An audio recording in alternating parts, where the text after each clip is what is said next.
এই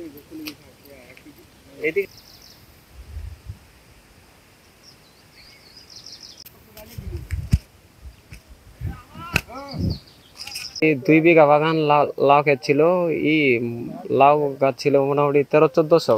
কালকে লাউ 100 লাউ কাটছে। 100 লাউ কাটে মানে বিকালবেলা ক্ষেত দেখে গেছি ভালো। তারপরে সকালবেলা আসে দেখি সম্পূর্ণ মানে জাংলা সহ মানে করে গাছটা সহ 400 দুম্বা গাছ 400 দুম্বা গাছ ছিল। দুম্বা গাছ সহ মানে কাটে দিছি। আমার স্বামী কালকে বলছে তুমি আমাকে রান্না করে দিবা 6টার আগে। আমি খেতে যাই লাউ উঠাবো, শাক উঠাবো, কালকে আমাদের কিস্তি আছে, কিস্তি দেওয়া লাগবে। আমি 6টার দিকে রান্না করে স্বামীকে পাঠায় দিছি। আয়সা দেখে সব গাছালি কাটা, লাউ গাছ, ঝিঙ্গা গাছ কাটা। আমাকে ফোন দিয়ে বলতেছে আমি তো সর্বহারা হয়ে গেলাম, পথের ভিখারি হয়ে গেলাম, এখন আমি কি করব। আমি বলছি তুমি আল্লাহর কাছে ধৈর্য নাও, ধৈর্য চাও। তো এই গাছগুলা যে কাটছে তার বিচার চাই, এরকম না হয়। তার বিচার চাই, ন্যায্য মূল্য বিচার চাই সরকারের কাছে, মানে এরকম কোনো কৃষক ভাইয়ের না হয়। সকালবেলা মাঠে আসছি, কালকে মাঠ ভালো ছিল। এই লাউ ক্ষেতটা আমার, এই লাউ ক্ষেতটা মোটামুটি 2 বিঘা মাটি, 50 শতকে 2 বিঘা, 1 একর শতক মাটি, 1 একর মাটি আর কি। 40 দিনে লাউ আমি গাছ কাটছি।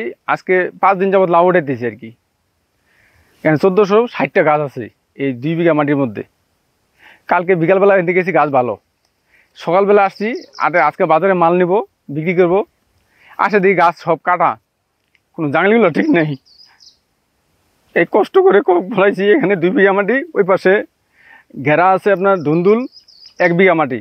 একটা গাছও রাখা নেই, সব গাছ উঠাইয়া, সব গাছ কাটা, জাংলি সহ কাটা কিরা করছে। যখন দেখলে এই অবস্থা, আমি তো একটা কৃষক, কাজ করে খাই মাঠে, আমার মাথা ঠিক নেই। তখন পড়ে আছি, তখন আমার এক পার্টনার ফোন দিলাম, ও আসলো।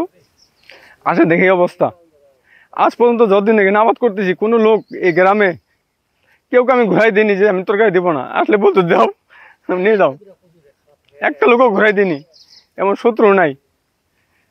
তো এই টিভির পক্ষ থেকে আমি বলতেছি যে আইনগত কোনো ব্যবস্থা থাকে আপনারা করেন, করে যেভাবে আমার সমাধান করা যায় সমাধান করে দেন। আমার ক্ষয়ক্ষতিগুলো যেন আমি এখানে দাঁড়াইতে পারি। বন্দিবিটা সরকারপুরা গ্রামে নদীর সংলগ্ন 2-3 জন মিলে ওরা একটা কৃষি পদ্ধতি চালু করেছে, যেটা লাউ গাছ। যদিও কৃষি কাজ করে, এটা বাণিজ্যিক সেন্সে তারা এই লাউ গাছের ব্যবস্থা করেছিল।